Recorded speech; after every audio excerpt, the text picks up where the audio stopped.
Hello and welcome to another edition of Retrospection. In this episode we're taking a flight aboard Cutter's Goose in the short-lived American series Tales of the Gold Monkey from 1982. It's the adventures of a 1930s Pacific Islands bush pilot and his companions. Bush pilot, that's what IMDb says. Didn't say a word. Right. Didn't say a word. Oh, I think that was your nickname for a while, wasn't it?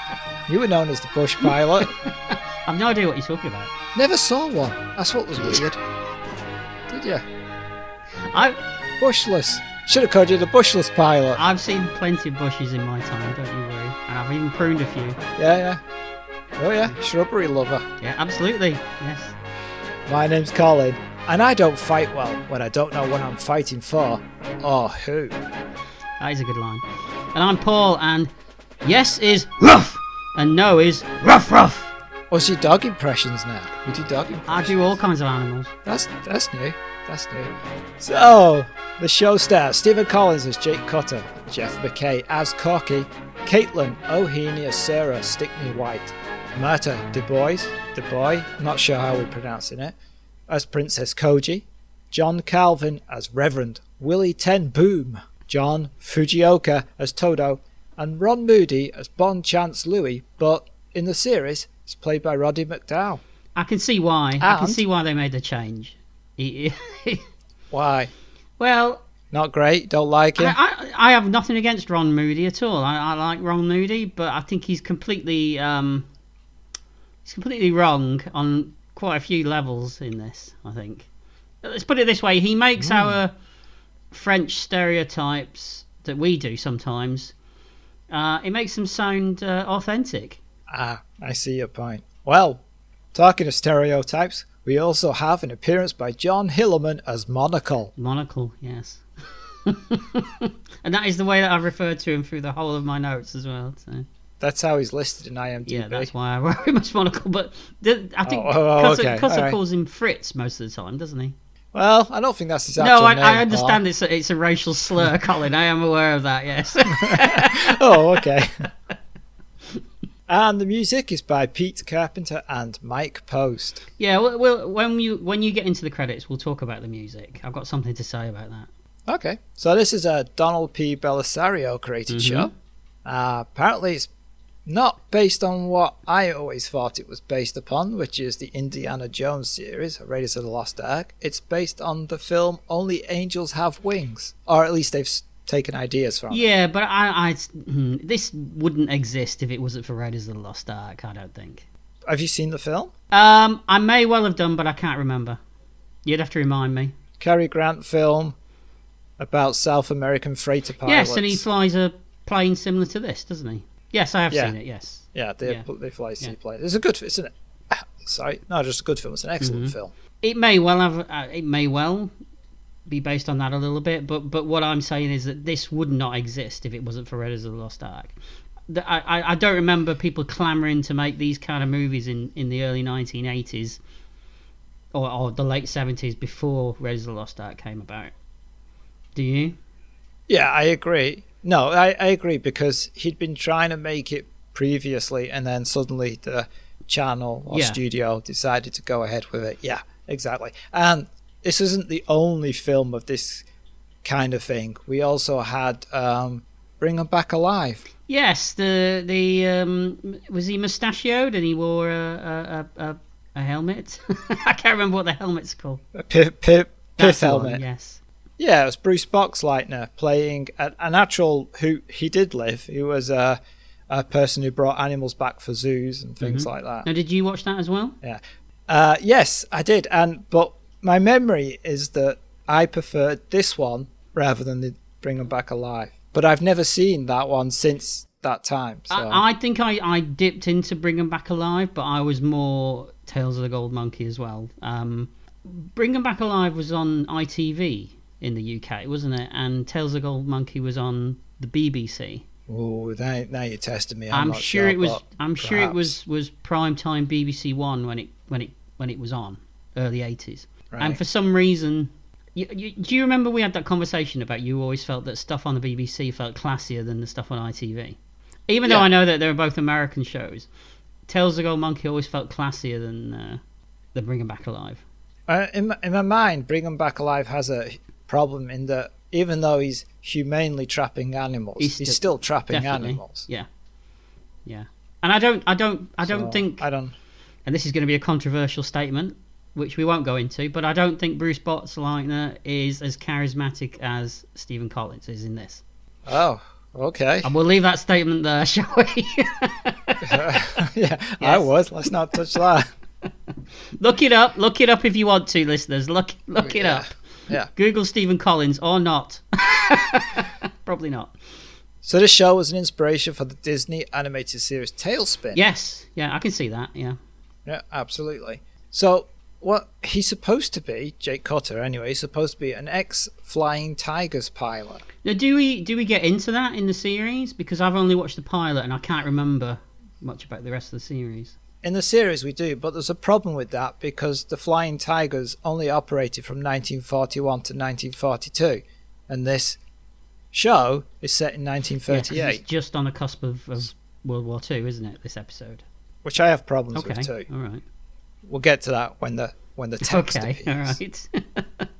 Do you have anything else? Yeah, I had a weird... Did you see the weird fact that the show was also inspired by a strange marketing campaign for an exotic drink mix? No. What was the drink called? Brass Monkey. Ah, because the show was supposed to originally be called...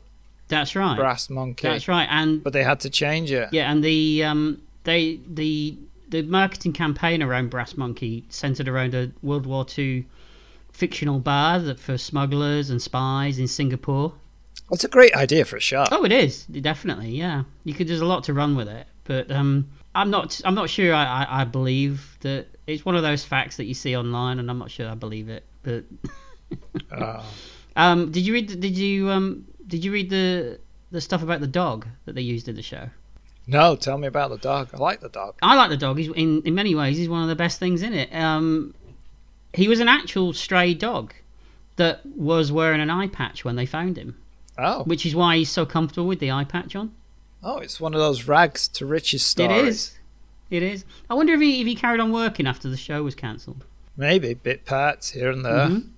Not much call for a dog with an eye patch, though, is there? I mean, well, he doesn't have to wear the eye patch. He could wear shades. But I'm sure that dog isn't wearing it doesn't have a real glass eye, does he? So if they found an actual stray dog with an eye patch, was it just an aesthetic thing that he chose when he was wandering around? Oh, whoa. The dog chose the eye patch. That's what I'm saying. Is he like one of those guys that wears a funny hat? Just so he's the hat guy. That dog with all his friends, he was the eye patch guy. No, my guess is like a homeless guy put an eye patch on him to get more money because it would pluck the sympathy strings, right?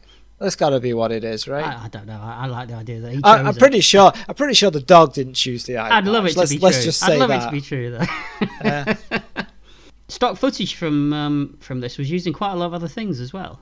Yeah, I watched an episode, coincidentally, actually, not on purpose. I watched an episode of the A-Team that had the Cutter's Goose in it. Yeah, and apparently it was also used in Quantum Leap as well. Ah, well, that makes sense. Belisario production. The A-Team's not a Belisario show. So. No, it was a Cannell show, wasn't it? Stephen J. Cannell. So yeah. maybe I don't know. Maybe Same it was studio channel. Possibly. Can't remember. Yeah. Oddly, even though that this show was quite well received both in the UK and the US, it was cancelled because it didn't get really good ratings. I kind of like these types of shows. I don't know what you'd class it as. Would you class it as like Relic Hunter, that kind of thing? I don't know. Well, I mean, this is as you said before, it's a pastiche on 1930s. I see it as a pastiche on 1930s serials. So it's it's kind of a nostalgic show in a way, isn't it? And they lean into that a lot, don't they? They with the dissolves, the cross screen dissolves and credits. Yeah, it's very old school. It's really hard to pull off and do it well. You see a lot of these kind of things that doesn't quite work because it just feels too modern, even though they're trying to make it seem like it isn't. I watched a terrible one recently, Jane and the Lost City. Terrible movie. Right. Terrible movie. They're going for the same kind of feel, like it's some kind of 1930s serial type thing, but it was dreadful. And Jasper Carrot is a terrible actor. I forgot that he was in it. He plays a Gestapo agent. But Tales of the Gold Monkey, actually, I think it does it well. But we'll talk about that at the end, obviously. Oh, yeah. Whoa, steady there, boy. I don't want to shoot. Don't want to shoot too soon, do I? No, messing with our formula. So, shall we get right into it? Go for it. We open with a cinematic sounding theme. I don't like it. You don't? It's not memorable enough for you? It's just a little bit beige, don't you think? It's a bit. It's not memorable at all, which is unusual for a Mike Post theme, I think. I did find myself humming it the other day. Really? If you asked me to hum it now, I don't think I could remember it. You know what I'm going to do next? I do know what you're going to do next. Yes. And I walked into this one. Ignore you, and move on. There is a little bit of an A-Team vibe in the middle of it as well. I think, isn't that because they both used the military snare drum sound? Mm-hmm. But yeah, I just thought it was a bit dull. All right. I admit it's not up there, but I did find myself humming it, so there must be something. But yes, I can see that. So as the music plays, we get a shot of the seaplane, Cutter's Goose, flying above the clouds during magic hour. The credits appear on the bottom of the screen in a style of an old Republic serial. Very well done. Yeah. We see the pilot smoking a cigar and a shot of his dog sitting in the co-pilot seat. We see mountains and islands and what looks like a kind of Chinese junk floating by, giving us an idea of where we are. And then it says 1938, deep in the South Pacific. I think that year is wrong. I think that's too early. Why? Well, ignoring the Flying Tigers thing, which was 1941 to 1942, but this episode we have Nazis everywhere looking for a material for rockets. This is 1938. The whole thing was just, Germany was just annexing various places at that point. There wasn't an actual war yet. It just feels way too early. It should have been 2 years later. Yeah, I can see that. Yeah. I think setting it 2 years later would have added that extra bit of drama to it as well, don't you think? Yeah, because you could have had the Allies are losing kind of thing. And then you get that whole sort of Casablanca vibe to it as well, don't you? Mm-hmm. Yes. Yeah, so it's an odd choice. We close on an island shrouded in mist. The music becomes more ominous and we see a waterfall in the jungle. Some kind of primate is sitting eating a fruit. It hears sounds. Well, you say some kind of primate, and you're quite correct in describing it as some kind of primate, because this ain't no monkey I've ever seen. I don't think it's supposed to be. I think it's stylized. I think because it's a guardian of the gold monkey and that it's some island separated from the rest of the lands, I think it is supposed to not look like any kind of monkey or ape that we've ever seen before. I think that's done on purpose.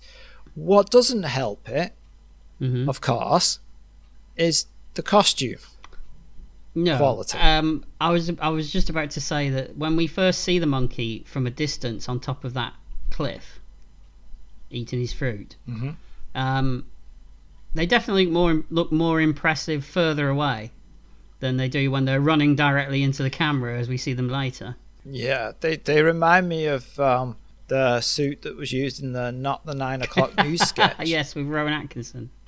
It says, yes, I had to civilize him. When I caught him, he was wild. Wild? Was absolutely livid. That one. Classic, yeah. I think if this was animated, I can understand. I can see what you mean. If it was an animated movie and they did it that way, they would look amazing. A stylized version of this done in animation would look fantastic. Live action, not so much. But I think that's what they were doing. Okay. Do you think this is cheap? I didn't look how much the show cost to. I didn't look it up, but just gut feeling. Do you think it was a cheap show to make?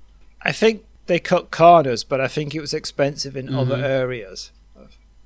Like you're filming aircraft stuff, that's expensive. And the aerial stuff, like most of the aerial stuff in all these 80s shows, was really good. Yeah, So I guess you have to cut corners somewhere. Yeah, and I suppose there's a lot of... I mean, all the island stuff is studio-based, apart from when they're on the beach. Right, yeah. And this jungle is clearly a studio jungle. But that also makes it look like the Republic serials that it's trying to Very true. be. Maybe it would look fantastic in black and white. I can imagine it would. Well, that's an interesting idea. Everyone's doing that nowadays. Yeah. I don't think anyone's clamouring to see a black and white version of this. We are. No. Just take your colour down on your TV next time you watch it. See what it looks like. I'm tempted. I'm tempted. Yeah. So on the other side of the water, two explorers break through the vegetation to view the waterfall. They see the giant primate watching them from the rocks. These guys appear to be German in the same way that I appear to be Swiss. Like, not at all. Now, they don't have names, so I'm going to call one of them Hans and the other Gruber. Now, I'm going to have to warm up to this. Jawohl, mein Führer. Mein Gott, look at the size of him. Look at his eyes, says Hans. He has no fear. The other guy, who is apparently the kind of person you wish you hadn't brought along, yes, pulls out a Luger. Then I'll teach it some. He fires, and he's a cracking shot because he shoots the papaya out of the primate's hand. Who shoots a monkey's fruit? Oh, you want to shoot the monkey in the fruit? You don't want to do that. It's going to make him angry. To be honest, he wasn't aiming for the fruit. He was aiming for the monkey, and the guy knocks his hand away. That's true, yes. The primate does not look impressed. He's just messed his dinner up. I know, it's like someone has spilled your beer. Exactly. It's that kind of face. Exactly. I'd leap through the air screaming as well. Well, I wouldn't leap, obviously. No, you'd stagger over. I'd stagger over, yes. And then stop halfway because you have to go take a pee. And then fall on top of the person. Oh, actually, no, you can't do that these days, can you? No. What? Yeah, move on. Hans is annoyed. If the legend is true, this may be the Guardian. It's nothing but a monkey, replies Gruber. At this, the primate screams, showing great big teeth. I guess he doesn't like being called a monkey. He doesn't. Hans tells Gruber to back away slowly, but Gruber's an idiot and fires. The primate growls and leaps across the river towards them. What was with the strange anime background when it leapt into the air? Did you notice that? I've watched this twice now. What anime background are you describing? It's just a monkey leaping over the river. They do a kind of a close-up shot of the monkey leaping in the air. And you know when people jump in anime and they do that kind of like blurry, fast-moving background? I'm assuming they had to tinker with it so that it just didn't look like a bloke in a suit jumping. I think that's probably the reason, yeah. Yeah, I think that's what it is. Yeah. Gruber shoots again, hitting it. The primate falls into the river and tries to get out. Gruber continues to shoot, eventually killing it, and they watch it drift downstream. See, says Gruber, there's only a monkey. But then they see other primates heading towards them, many of them. Finally, Gruber comes to realize he's made a mistake. What do we do now? He asks. I think, replies Hans, we die. All the primates leap onto the two men, dragging them into the river. They rip Gruber apart, and as their lifeless bodies drift downstream, the primates roar in triumph. It's quite violent for an 80s family TV show, isn't it? This bit. Yeah, I mean, we don't see any blood. No, but it's still quite... The implications there, it's quite nasty.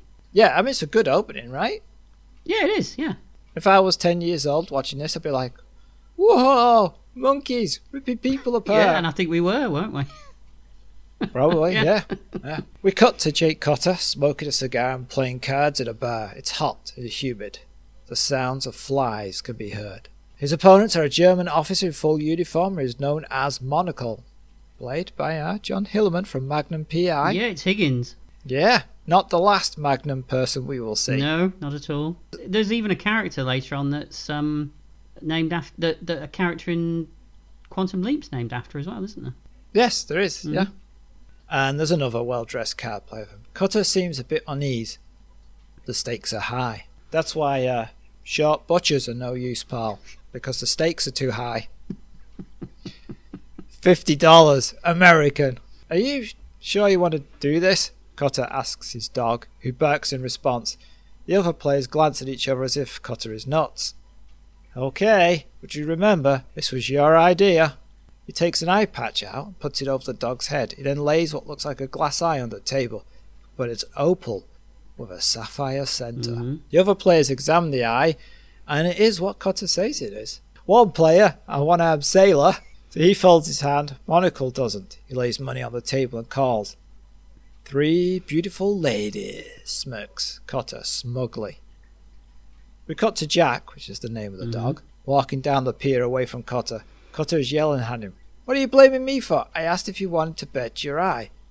I asked if you wanted to bet your eye and you said yes. Jake backs twice. What do you mean no? I asked and you said woof, right? Jack backs twice again and walks away. But Cotter tells him to stay. 1 woof is yes and 2 woofs are no. Jack woofs once. Wait, what is no?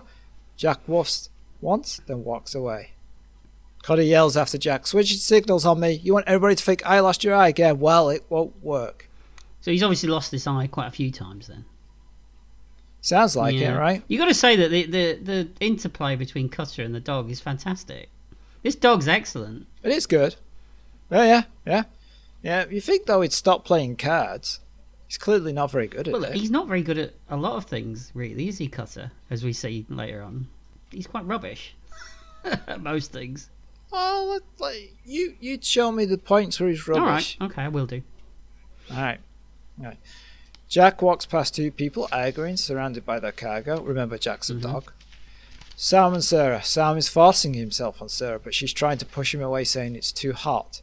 Jack sees them and growls. Sam tells the dog to go away and picks up a crowbar. Sarah stops him. Sam grabs Sarah and Jack goes for his trouser leg and tries to fight Jack off, but he's about to hit Jack with the bar when Cotter stops him. He calls Jack off and apologises. Sam punches Cotter. Yeah. Who says, well, I guess that makes us even. He asks her if she's alright and she shakes her head. I guess we won't call it even. He punches Sam and a fight breaks out between them. It looks like Sam is better at it though. This is one of the things I'm saying. He's not a great fighter, is he, Cutter? But technically he wins, but he doesn't because there's cheating going on. Yeah, and he wins in the fight later as well, but he's losing. He's only lucky because, doesn't someone tell him to use something later that he didn't even notice was there? No, I thought he grabbed it because he dropped it earlier. But I think someone gestures to him to grab it. Oh, and he's okay. he's getting beat down up to that point. Yeah, he is. And meanwhile, while the fight is going on, a voiceover starts, which is a similar idea to the one used in Magnum. It's very similar to Magnum, yeah. In fact, there's a lot of Magnum in Cutter, isn't there? Yes, and in other characters too. Mm-hmm. And I've got to say as well that you could imagine Tom Selleck playing this part. This is what I was going to ask you, if there was anybody else you would see in this role rather than this actor. The obvious one is Tom Selleck. Yeah. Yeah. If I wasn't going to go with Tom Selleck, I'd go with the actor who played Matt Houston. Yeah, I can see that as well. He's got that kind of charm, glint in his eye, but also kind of a bit of an everyman quality to him as well. Yeah, I can see that. Mm-hmm. Yeah. So the voiceover starts. You may think this is silly, but I've always had an urge to be a knight, not in armour or anything, but in spirit, to fight a wrong and right it. At this point, Cotter has the upper hand and gives Sam a final knocking to the deck. Somewhere around 13 or 14, it suddenly became an urge to save damsels in distress. As Cotter is walking away, Sam leaps on him and knocks him to the floor. I just wish that in all those stories they had warned me about damsels wearing little straw hats, because at this point, Sarah takes out a champagne bottle from their cargo and hits Cotter over the head. No, this was very confusing until you find out what's going on later, because there doesn't seem to be any motive as to why she does this at all. Mm-hmm. Mm-hmm. So in that respect, it's quite good. Yes, I mean you're seeing it as he would see it, as Cotter would see it. Yeah. So we dissolve to Cotter waking up. Sarah's still there. She's annoyed at Cotter, even though, as he says, "Didn't I just save you from that masher?" There's a lot of late 1930s slang. She says that masher was her manager and that she's handled his hot hands from Liverpool to Singapore to this 2-bit island. So at this point, I was wondering about her accent. Well, it's interesting. Is she British? Is she South African? What's going on? Well, She's supposed to be British. But no, she's not. Because later something is said that totally changes that. See, we're going to get ahead of ourselves here, but Yeah. So shall we leave it there? Then when we get to maybe it, we'll come all back. I'll say is maybe there's a reason why she's not very good at the British accent. Although you'd wonder why she didn't drop it. Then. Yeah. But okay. She says Sam has taken a clipper to Singapore and left her with 2 suitcases, boxes, and an empty stomach. Haven't we all? We've all been there. You've been there I have. with 2 suitcases Mhm. and an empty stomach. Well, not often, but there's been occasions. Waiting for a man. Waiting for a man at a train station. Yeah. You've been there, have you? And the guy had stole all your underpants, right? Yeah, it was called Briefs Encounter. Jake tells her his name and the dog's name, but he can't understand how Sam beat him. She reveals that she knocked him out with a bottle. Obviously, Cutter's annoyed. He picks up a box of the champagne. Sarah reveals her name is Sarah Stickney White. Of course, replies Cutter. He asks her to give him a hand loading the plane. She refuses until he tells her that he's flying to Bora Bora. To where? Bora Bora. I thought it was Bora Bora at first, but then it changes to Bora Bora. Or it's always Bora Bora and I just misheard in the first place. Could be either, really. Alright. We cut to Cutter starting up the engines. One of them smokes badly. I mean, I don't mean it's lit a cigarette, it's choking, because engines don't do that. I mean, the smoke coming out That of would it. be very surreal. Are they supposed to do that? That would be very surreal. It would be, yeah. Be like a cartoon, which just starts grabbing a cigarette. And then as it puffs out, the plane takes off. Sarah asks Jack barks once. That means yes. No. 1 bark means no. 2 means yes. Everybody knows that. So he's a little bit like, at this point. Jack heads to the back of the plane because he hates takeoffs. Again, that's funny. Every time the dog does anything, it Yeah. makes you smile, doesn't it? You like the dog. It should have been called Jack. Oh, if he had his own spin-off, that would be amazing. It would, yeah. I mean, you're only going to get 4 or 5 seasons before, Before he goes off to run with his little friends in the paddock. Yeah. The plane skids along the water, bounces a few times. Come on, fly, urges Cotter. It just manages to climb into the air, just missing the island. If you're going to have takeoff issues, why did he aim it directly at the island? When you can clearly see that there is water on either side of the island in the long shot, so you could have just gone round it. You can't go round it. If you're going to take off... You have to fly. You have to go in a straight line. If you're going to take off, don't take off aiming directly at the island. Aim to the side of the island and take off that way. No, dude. You have to fly into the wind. Do you? All right. Yeah. I'll defer to your aviation knowledge, Colin. You have to fly into the wind, don't you? I've seen you. I usually fly against the wind. Do you? Somebody else's or your own? Either. It's best to be downwind at all times, I find. Of who? Of what? Myself. Isn't it best to be upwind? No, if you're downwind of yourself, then obviously...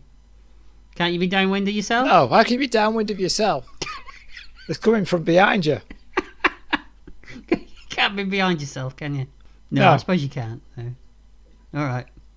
I don't know how it works, Colin. All right. Meanwhile, Sam watches the plane fly away. He hasn't left after all. Monocle approaches him and asks if he has a light, and then stabs him. Yeah. On the subject of accent, Oh, go on. what do you think of Hillerman's accent then? Better or worse than the two quote-unquote Germans that we saw at the start of the episode? It's a weird old thing. Has he ever played his own accent? I don't think... I don't... Actually, no, I tell a lie. He's in an episode of Wonder Woman where he speaks with an American accent. Yeah. Okay. That's the only time I think I've ever heard him do it, though. Is it better or worse than his British accent in Magnum? Oddly, it doesn't sound that much different, though. Actually, I've seen... He's in Blazing Saddles as well, and he uses his own accent in that. But, again, it kind of doesn't sound that different to what he does in Magnum. Even though you can hear that he's doing an American accent. Because he's American. Right. But... Isn't he from Texas? Possibly, I don't know. It's one of those weird things that you're so used to him doing Higgins that when you hear him speaking his own accent, right, it's that accent that sounds fake. It's his own accent that sounds fake. Yeah. It's fine. I think he provides the most comedic moment in this episode as well. Oh, okay. There's a bit that I really like. Okay. You tell me when we get there. Yeah, well, clearly you didn't enjoy it, that bit, because you can't remember it. So we cut to a temple in the mountains. A bell chimes. A man in a German uniform, called Willie, approaches a guy called Todo, who is dressed in a traditional Japanese outfit. "You are late," says Todo. "It was your boat that brought me here," replies Willie. Todo calls out that a ceremony takes place. A ceremony that involves a beheading. Willie looks horrified. "He will never be late again," says Todo. I do like Willie as a character. I think the way that he plays it. Oh, you yeah. Don't isolate that. Oh, cutting that bit out, sticking it on the end of the episode. I like the character of Willie. The way that he plays it is very funny. Because he's kind of just you kind of get the feeling he's out of his depth a lot of the time in this.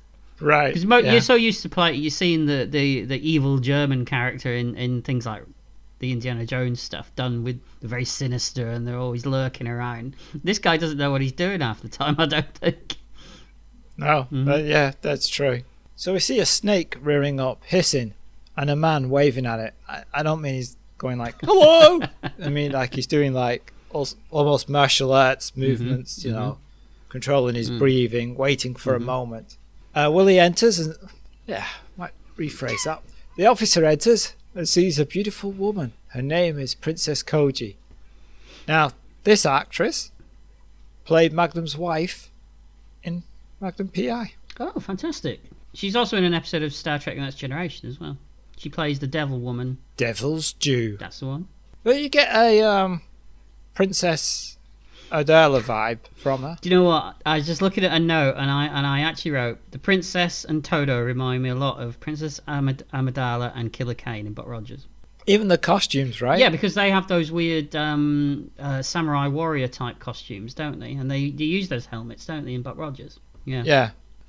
And the relationship between the two seems similar. And even the relationship between the princess and Cutter, even though they don't meet each other in this episode, but she's always talking about how she kind of finds him interesting, and she would miss him if he wasn't around anymore. Right. So, which implies that they've got a history, which I presume they do meet each other in subsequent episodes. Yeah, maybe. Yeah. Who knows? Willie asks what the man is doing with the snake, and it turns out to be part of a test to become a Koji warrior. He must snatch a ribbon from the snake's neck. Princess Koji says some of her tests are not so difficult. Some are quite pleasurable. Imagine that guy's going, "Oh, why couldn't I get that one? Why did I get this test?" He had to come in on a Tuesday instead of a Wednesday. Yeah, that's true. Tuesday test. She offers them some sake. She claims that the Willie's message said there was something beneficial for both of them. He asks if she has heard of the legend of the gold monkey. Koji laughs. "Don't tell me that little wallpaper hanger in Berlin has fallen for that one." It's a good line. Willie? It is, yeah. Willie is annoyed by her insult to Hitler, but also very aware that there is a poisonous snake in the room. No, he looks like he's bricking it, doesn't he? Yeah, so much so he could build a wall.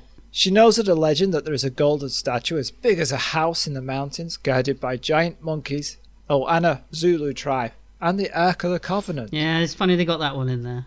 Willie says that German intelligence believes the legend of the gold monkey to be true. He says they have coded messages from 2 German officers who were disguised as Dutch artists searching for the idol. They vanished while exploring an island they thought might contain the giant monkeys. He doesn't know which island yet because Berlin is sending the message via a secret courier. This is why I feel like 1938 is too early for Germany to be doing all this stuff. Yeah, I think they got bigger things to worry about at this point, haven't they? Like, it's just this is the kind of thing they got into as later once they'd taken over everywhere that they wanted to take over. Yeah. And it's a little bit desperate. Yeah. I have to tell you of a strange. I kind of misheard the line about them being Dutch, and I had to go back and listen to it. What did you think they said? I thought that she said he's a butch. Butch artists? I only draw bridges. I did. I really thought that's what they said, yes. What do you draw? Sportsman.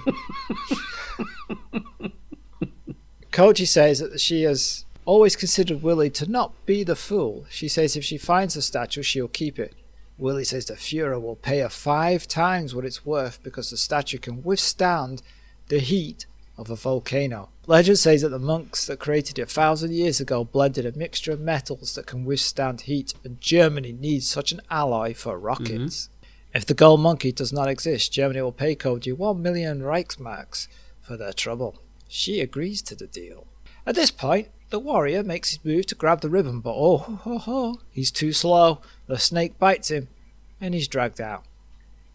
Too bad, says Koji. I would have liked to have seen how he fared in my other test. I hope he didn't hear that as they were dragging him out, just before he dies. I don't know. You don't know. The other test could have been like brushing the teeth of a tiger. We switch to Cutter. Sarah's telling him her life story. She's travelled around the world. She asks Cutter why he's there. He says there's 3 things you learn living in the island. Don't ask a man his last name. Don't ask where he's from. And don't ask why he's there.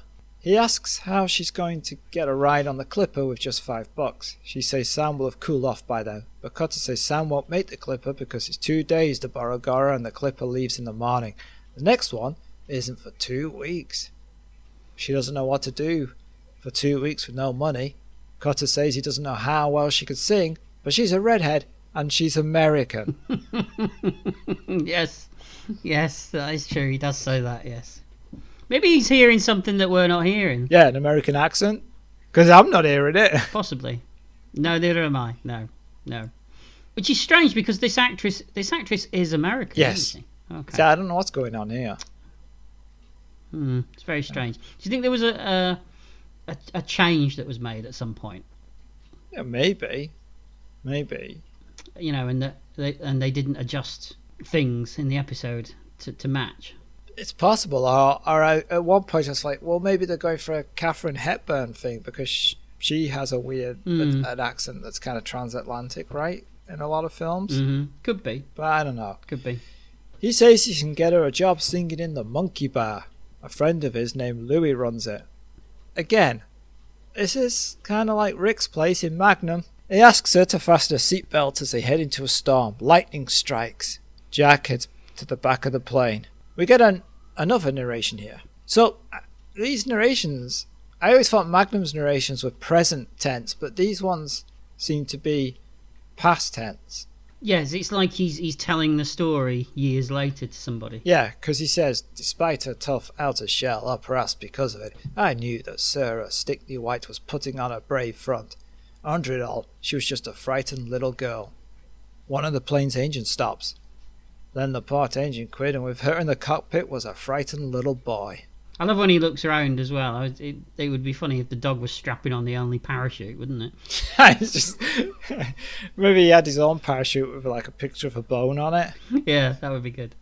Cutter tells her he can't keep the plane in the air with all the weight. He tells her to go back and dump some cargo.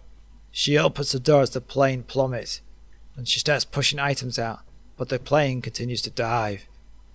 She continues pushing more things out, takes a monkey out of its cage and throws the cage out as the plane scrapes a mountaintop. He says, throw everything out that's not bolted down. Lightning continues to strike. Plane starts to level out. He can't turn the goose because it'll stall. He continues to fly straight. The monkey hides under Cutter's legs.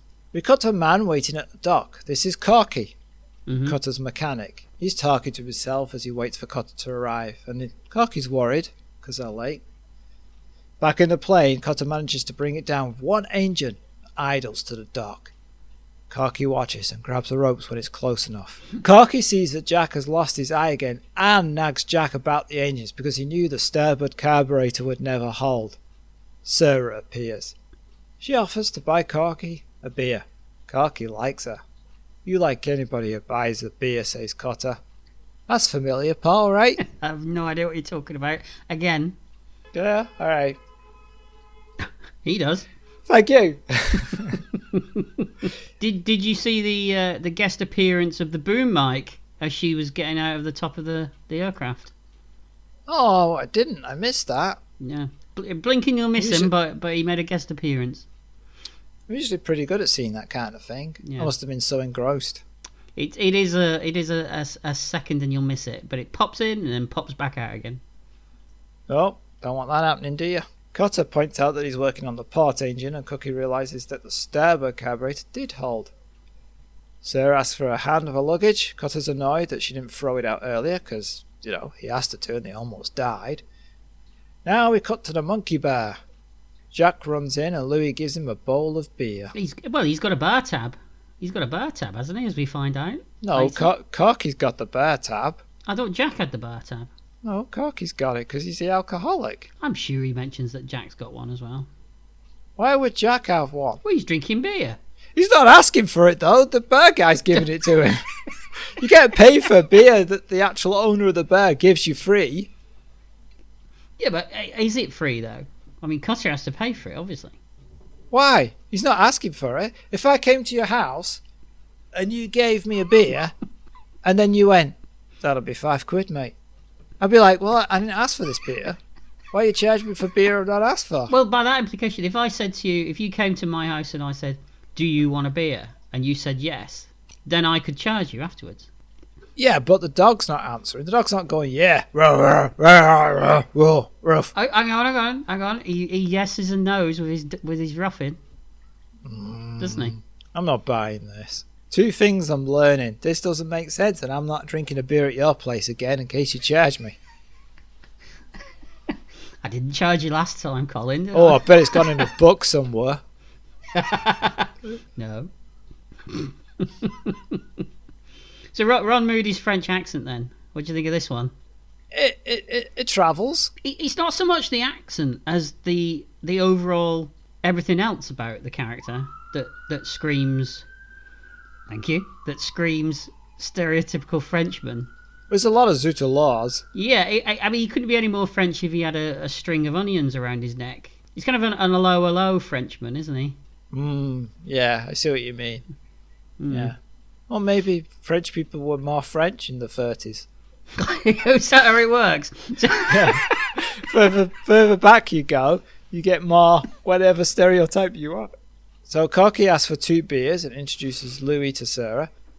And the monkey from the plane clambers around the bar because apparently he was bringing it for Louis as kind of, I don't know, pet?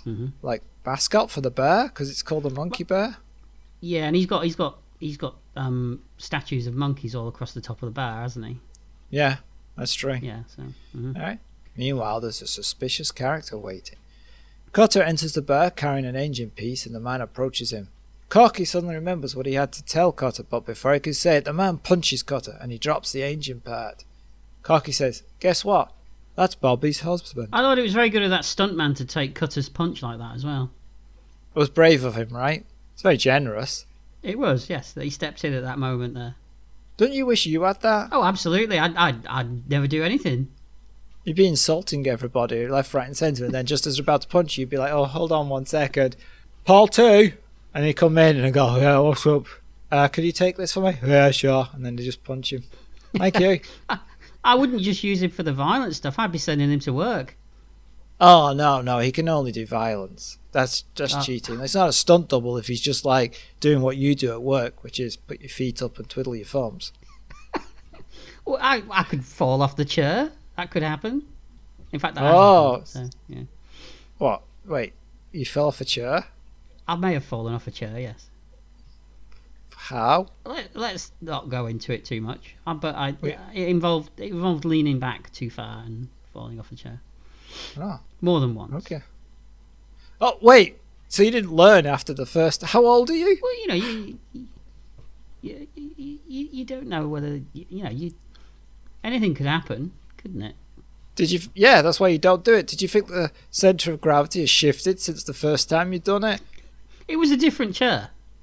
It wasn't the same chair. So is this how you test all your chairs when you get a new one? You see how far back it can go before you fall on your ass like an idiot? I did it in the garden once as well. Well, it's like a test you do, like a poll test. Seems to be, yeah. Are they It's not stamped, working, though. these chairs? Tested by Paul. Look, love, this one's tested by Paul. Oh, that'd be great. They're going to fall off that one, are you? Well, They're clearly none of them are safe because I fall off all of them, so Oh, that's true. So nothing passes the test. nothing passes, no. Strict. Carry on. That was a strange one, wasn't it? What are you mad for? Says Cotter. All I did was fly your wife around the islands to try and find you. I can explain. I wasn't lost, he says, and punches Cotter. I like that Cutter's not much of a tough guy. I do like that. Oh, right. It's kind of like he'd rather get out of it a different way. Yeah. Yeah. But he will, like, defend himself. He won't just run away. Yeah, but like we said before, I don't think he's that good at fighting, is he? That's probably why he'd rather not. Do you think that's an Indiana Jones thing too? Because Indiana Jones was never great at fighting. Really, was he? No, but I do think that Indiana Jones is probably... he's more of a tough guy than Cutter is. Alright, I won't explain, replies Cotter and punches the man, but it has no effect. A fight breaks out. The patrons of the bar start taking bets on the outcome. As Cotter falls, he lands near the engine piece, and he takes it, clambers up and smacks the guy with it, knocking him out the bar, although Paul suggests that someone gives him the idea of grabbing it. Yes, they do. I can't remember exactly who it is, but I'm sure they do. Yep. After the fight has subsided, he grabs some whiskey and dabs his wounded face. A preacher walks in. It's Willie Ten Boom in disguise. Yeah, no way is he an evil Nazi. No, absolutely not. No. Jack growls at him. Dogs always know, pal. They always know. I don't know what you want me to do with that, but alright. So this preacher is here to convert the natives, and the Reverend has a young woman with him called Tiki, who played a character on Magnum called Kiki. Oh, inventive. Clever. Yeah. She's also been in The Next Generation, first season episode Home Soil. Willie asks Tiki to prepare for Vespers. She says she'd rather prepare for blessings. All the guys look at each other and Willie says, "Oh, no, not now," and she leaves. Willie gives a speech about how pure and innocent the natives are, like Adam and Eve must have been in the garden, and that must be preserved. Sarah says that those must have been his Bibles we had to dump. Oh, Willie can't believe it. Lewis is also annoyed that his drink was thrown overboard. Sarah says they may be able to recover them because they dumped it over an island. Willie demands to know what island. Baku, says Cotter. A live volcano is there that blows every year about this time. Nobody goes near it. Surely great big crates of champagne would just smash. He's not going to get much of that back, is he? If he thinks he's going to recover something. No, he's not. It's not like there was parachutes or anything. No. It just went out. Yeah. Yeah, it's gone. I mean, if like my grocery delivery service can't get eggs from the truck to my door without breaking them, there's no way this champagne's living through this. Yeah, you're right. Right. That's sounding very bitter, Colin. It's like a potluck. How many am I going to get today? I ordered 12. Slowly opening the packet. Today you've got 10! Nobody goes near this island, including me, says Cotter. Insurance will cover your lost goods, Louis, but not the goose or me. Louis seems to understand. Cotter tells Corky they have to leave. Outside, he shows Corky the engine parts. Somebody had put sugar in the engine. That's why they cut out. But they don't know why. Louis comes out and says that going to Baku would be, doing God's work for those Bibles. But Cotter knows that Louis doesn't care about Bibles, just his drink. He still refuses to go. Louis then brings up the fact that Cotter owes him 3 months' rent on his room and that Corky's bar bill is bigger than ever. I'm sure I heard it was the dogs. I'm sure I did. No, he actually says, and this is a quote from the episode, Corky's bar bill is bigger than even Paul's bargain booze loyalty points. Actual quote from the episode. Well, that's where you're wrong, you see, because they don't do bargain booze anymore. Well, no, but this is from the 80s. Oh, bugger. All right. Oh, yeah, retrospection. Yeah, and all that, yeah. All right. He'll even give Cotter $200 bar credit. Cotter demands $300 cash, enough to get Jack's eye back and give Sarah a job singing in the bar. Louis reluctantly agrees. We cut to the dock at night. Corky is with Jack repairing the engine, and we get a narration. If you think I'm crazy to fly to Baku in the morning, then you're probably right. But you don't have a dog like Jack. That son of a gun can hold a grudge longer than any woman I've met. Corky is pleading Cutter's case with Jack. Meanwhile, Cutter's on the radio to a sailor out on a ship. He needs to talk to somebody on the ship called No-Nose Wilson. The ship's not called No-Nose Wilson. The purser's called... That'd be a weird name for a ship. I thought that's a funny name for a ship, yeah. Well, what do you sail on? Oh, HMS No-Nose Wilson. Oh, yeah. Does it have a hooter? No, it doesn't blow. No-Nose Wilson. It's not a name for a ship, is it? No, it's not. No. It's not. No. It's not? It's not. Is that an attempt? Is that... Oh, that's horrible, Paul. Corky continues talking to Jack. He says that Cotter will get his eye back. You've just got to have faith. It cuts to Reverend Willie entering a room. He sees Tiki. She says, you give blessings now? Oh, yeah. I give blessings now. That's not something you want to say to a man in a dog collar, is it? No. But there's a knock on the door. He opens it. What can I do for you, my son? A shadowy figure hands him a Bible. Willie opens it to a certain page. It's all kicking off out there tonight, isn't it? It's a mournful siren. It's like, oh, someone's died. Willie opens it to a certain page and there's a swastika in the margin. The shadowy figure enters. It's Monocle. Back at the dock, Cotter shouts for Corky. He heads over. He says that a boatswain's mate on the Hancock, that's the name of the ship, has Jack's eye and he'll give it back for $350. And they're going to anchor on the island on Friday. Jack clearly doesn't believe it. Yeah, might have to rework this a bit. Because I've got...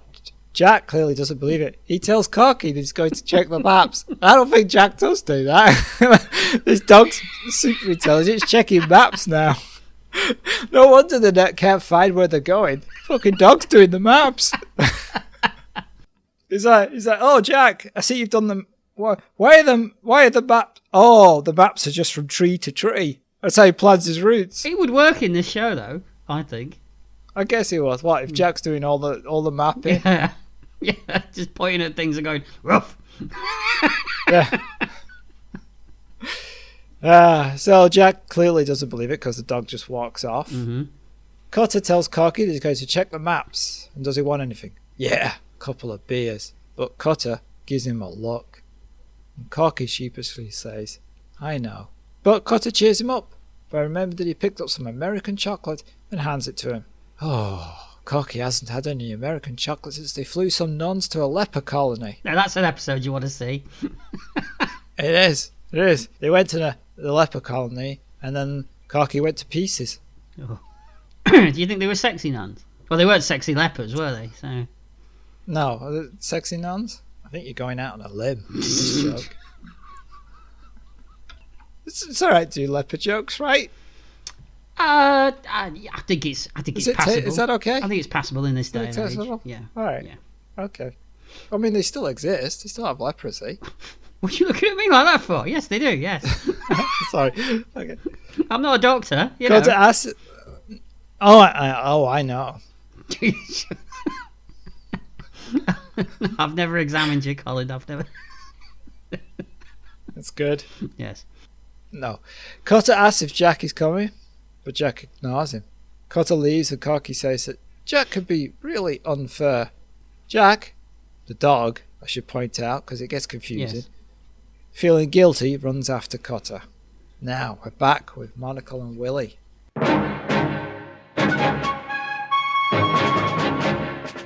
So Willie and Monocle meet secretly, and Willie's annoyed about the Gestapo sabotaging the plane and losing the Bibles. Bibles he needs to find the secret island. Monocle says that he didn't know about the Bibles and that his orders were to kill an American spy. Monocle says that he doesn't have to answer to Willie, but Willie replies, "We shall see about that." The bit I like is like Willie's annoyed because Monocle is wearing a full German uniform. And he's like, why are you not in disguise? And he's like, but I'm in the Gestapo. We don't wear uniforms. This is my disguise. Yeah. That's quite... I like that. That is quite good. We get lots of dumb coughs from Willie, don't we? In this bit. Yeah. Yeah.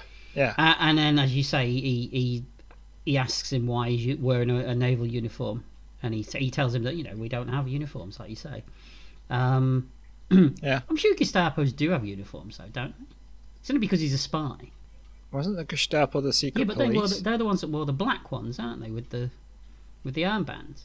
I have to admit, I'm not up on my Nazi uniforms as you are. I had the Nazi Action Man when I was a kid. Did you not have him?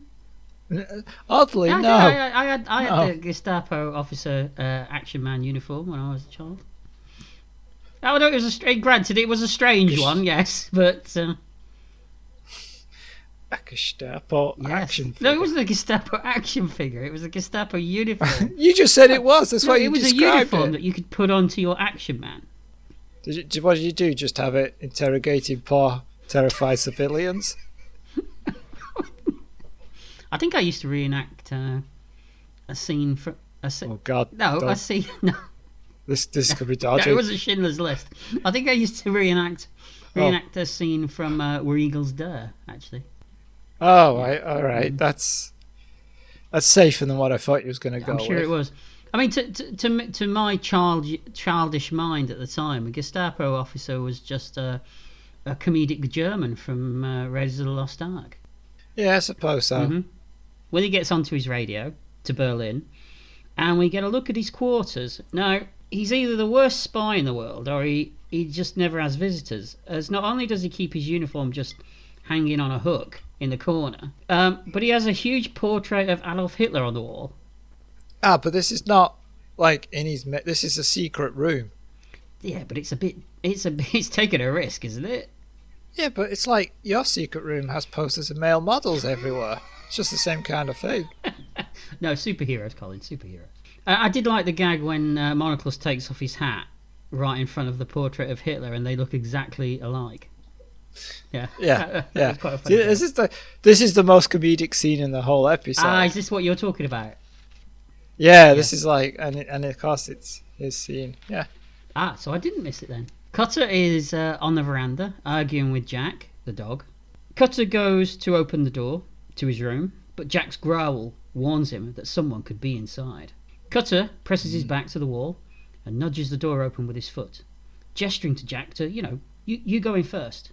But Jack, he turns his back on it. He's not having anything of this, and he just walks away. No way am I going in there, sunshine.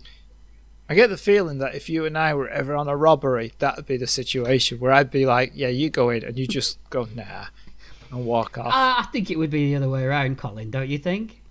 No, well, actually, yeah, because I'd be the mastermind who just sends minions like you out to do it. Actually, I'd be back at base. Actually, no, you were right the first time. I don't like that. So you were, you were right the first time. We'd be a perfect team. I don't know what you're talking about. No, we really wouldn't. Cutter dives in, only to be pounced upon by a woman. It's Bobby, the wife of the guy that he had the fight with in the bar earlier. She throws herself at Cutter, but he's kind of annoyed that she lied to him about the whole business with her husband, etc., etc. But she's not going to take no for an answer. She's all over him like a rash. Oh, and you've had a few of those in your time. They clear up eventually. Suddenly, Sarah knocks at the door. Cutter tells Bobby that if she keeps quiet while he gets rid of her, she can spend the night. Ooh, Brucey bonus. Guessing at this point that the writers are going for some kind of that kind of 1930s screwball comedy thing with this scene. Oh yeah, door slamming, wrong rooms. That kind of thing. You can imagine this Cary Grant and Katharine Hepburn or something like that, can't you? Which, the Cary Grant thing goes back to the film. Yeah, exactly. Yeah, definitely. Yeah. Sarah tells Cutter that Louis offered her a job, and that he was right about the boat not being in till tomorrow. She clearly wants to be invited into the room, and although Cutter says goodnight, it's obvious that he'd rather be with her than with Bobby. I'd rather spend the evening with Jack. Platonic, but he could drink you under the table. Probably could, yeah. Well, he'd have to. He's short. Yes, he would be. Yes. It's only a Jack Russell. I mean, Cutter puts on a shirt and says to Bobby, "I said you could spend the night, but I didn't say I'd spend the night with you." She slaps him, and she storms out. That's a good. I like that bit. It's a good moment. Yeah. He still wins because he didn't want to spend the evening. No, he was anyway. looking for an out, wasn't he? And then Sarah presented him with one. As she walks past Sarah's door, Sarah opens it thinking that it could be Cutter coming back. But Bobby angrily tells Sarah that she can have him now, I'm done. Sarah angrily goes back into her room and starts shouting at herself that it serves her right. You're here to do a job anyway, not hang around with an oversized gorilla or something like that, she says. Something like that, yeah. Then she opens her suitcase. You know, the one that she definitely wouldn't throw out of the aircraft earlier. Yeah, that we presumed was just full of clothes, because, that's what we would presume in this age. But it's not. It's got a little secret compartment in it, and inside is a special radio device. I think we know where this is going at this point now. Although, I'd forgotten that she was what we find out she is. So it was kind of new. I wasn't expecting it. Right. We cut to an Allied ship, and Sarah is communicating with them about the Germans seeking the island.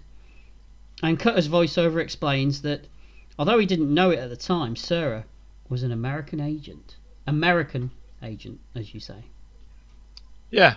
And I forgot to mention that when Louis in the Monkey Bar is making the deal with Cutter about giving her a job, he refers to her as an American as well. But everybody's referred to her as an American. It's just a strange choice. I still think that maybe somewhere along the way there was a change, and they'd already done so much at that point that they just left it. I think there was a change somewhere. But if you're an actor and you're like, you're a redhead and you're an American, you'd be like, hold on a minute, why are you doing that accent if you're an American? You think that would... But then maybe they just went, shut up, carry on, do your lines. Probably. It's costing money. Yeah, probably. TV at that, Yeah. Sarah tells the ship that she can explore the island and asks if Sam will join her. But the ship's captain sighs. She doesn't know, he says. And then he tells the operator to send the message. Sam was killed. Sarah is grief-stricken. When was he killed then? Monocle stabbed him. Of course he did, yes. It's morning. Cutter and Jack watch stock footage of a plane taking off. We'll take her home someday, Jack, he says. There's a lot of stock footage from this point, isn't there? Yes, there is. Yeah. But I'm pretty sure that some of this stock footage is even in black and white of this plane taking off. It wouldn't surprise me. Maybe his eyesight went a bit weird for a second. Yeah, maybe. Yeah. Maybe it's just a lot of cloud. Yeah, go with it. I'll go with that. Sarah runs onto the dock. She wants to go with him to the island. Cutter is reluctant and notices that it looks like she's been crying. But she just dismisses it and says that it's allergies. Would you believe her? I probably wouldn't. Yeah. You wouldn't notice she'd been crying, would you? You wouldn't have a clue now. Sorry, forget that. I was actually going to say, I'm not sure I would care. But I don't know which is worse. So we'll leave it there. So they meet up with Corky, who says that the goose is as good as new. But as Cutter climbs inside, Corky remembers that he has something to tell him, but he just can't remember what it is. How do you feel about this Corky character? He's kind of a bit of a liability to keep around. And he doesn't seem... Yeah, I mean, we find out why he's kept around, but I'm not sure he's not... I'm trying to think, like, who he's supposed to be in other things. He's like the Tweaky to Buck kind of thing. But it's just something it doesn't work as well as you've seen in other TV shows. I don't know whether it's the actor, the performance, I think some of it is the way that he plays it, I think. He does play it slightly odd at times. Yeah. No, it doesn't work. I mean, you can't even say that he's comic relief because he's not funny. I don't mean that he's trying to be funny and he's not funny. I mean, he doesn't have any funny lines. He's not being funny at any point. No. He's kind of sad. Yeah. Just this like slightly overweight hanger on to someone else who's better. Yeah. There's something about it. It doesn't. No. I think you're right. I think of the main characters, he is the weakest link. Yeah. Cutter climbs into the plane and he finds that Monocle is sitting in the cockpit. Monocle apologises and says that he's heard that Cutter wants Jack's eye back. You got to really be careful when you say Jack's eye, aren't you? You're doing this program. Yeah. World of trouble Yeah. there. Monocle says that he can return the eye if Cutter will fly him to his ship. Fritz, says Cutter, you got a deal. But he knows that Fritz is lying at this point. Well, we find that out in a minute, don't we? When he tells Sarah that he doesn't trust him. Later, Todo, now in full samurai outfit. Oh, he's wearing full Bushido armor in the middle of a friggin' jungle island. That's got to be awkward and hot, right? What's the point of that? What purpose does that serve? I just think that it's probably a shortcut for the audience, isn't it? That's all it is. Oh, like remember, exactly. He's Japanese. Yeah. Yeah, he's Japanese. He's someone who probably spends a lot of time in those South Pacific islands who would know better than to wear a full Bushido armor in a jungle island. That's a question that I was going to ask you later, but I'll ask it now. Is this show racist, do you think? In many ways? Not just for the Japanese characters, but you've got the German stereotypes, you've got the French stereotypes. It wouldn't fly today, would it? It just takes... No, it wouldn't. Yeah. It takes shortcuts. I think it just because it needs to get, like, this is what this person is, and it's trying to get that message across as quickly as possible, so it's relying on stereotypes to do that. On the one hand, you wouldn't get away with it today, but on the other hand, I don't think it's... How can I put it without sounding terrible? It isn't coming at it from a terrible angle. I don't think it's not. I don't think it's trying to be racist. No, and it's not making these characters bumbling. Yeah. They're all smart and achieving what they want. Except maybe the Nazis are not that smart, but no one cares. Yeah, about and I think that you have to be careful not to look at old TV shows like this from a modern standpoint, where now they get 12 episodes to tell a long form story, and they have the time to show you who these characters are. Right. Back then, they had the 50 minutes or whatever. They had to get to the point, didn't they? So possibly the only way to do that was to be slightly more on the nose with who they are, Yeah. So We should be thankful at least they employed Asian actors for most of those roles. because it's worse when they don't. Yeah, it is, and we've both seen that in many things, haven't we? So Todo, as I say, in his full samurai outfit with other warriors with him, with Willie, now in his German Scoutmaster uniform. Well, that's what it looks like. You're just laughing at Willie, aren't you? Well, you said they're dressed in full samurai uniforms with Willie.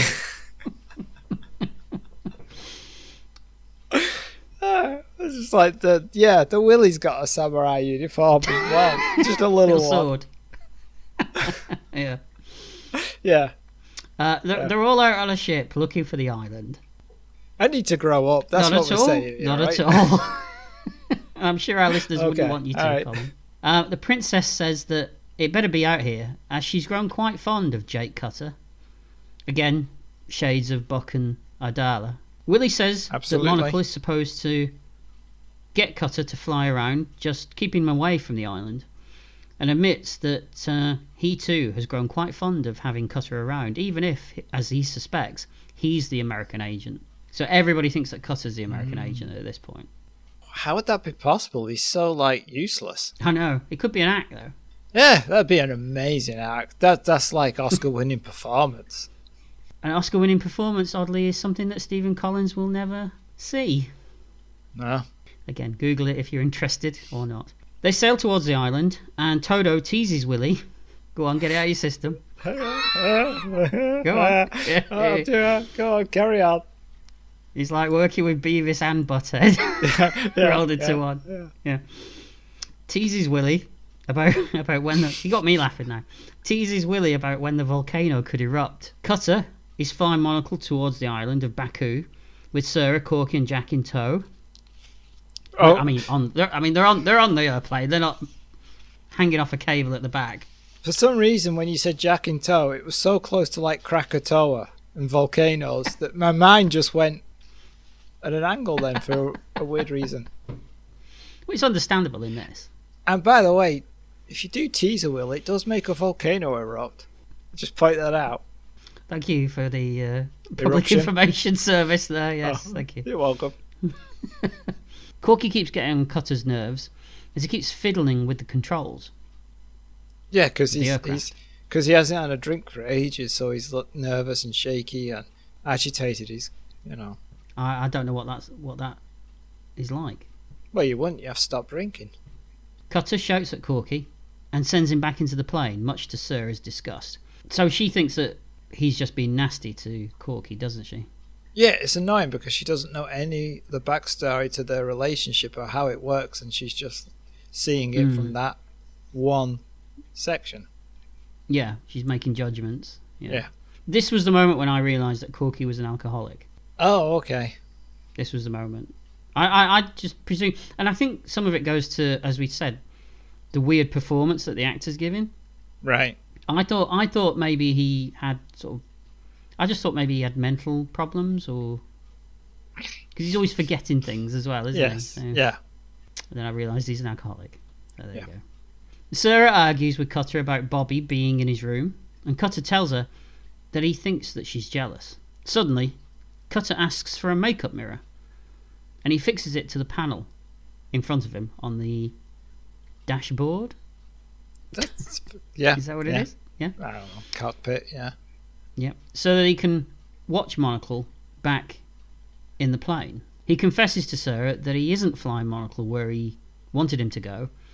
He's just kind of flying him around, and they're really heading towards the island. He thinks that Monocle may have something to do with the sabotage of his engines yesterday. Because they think he might be a German.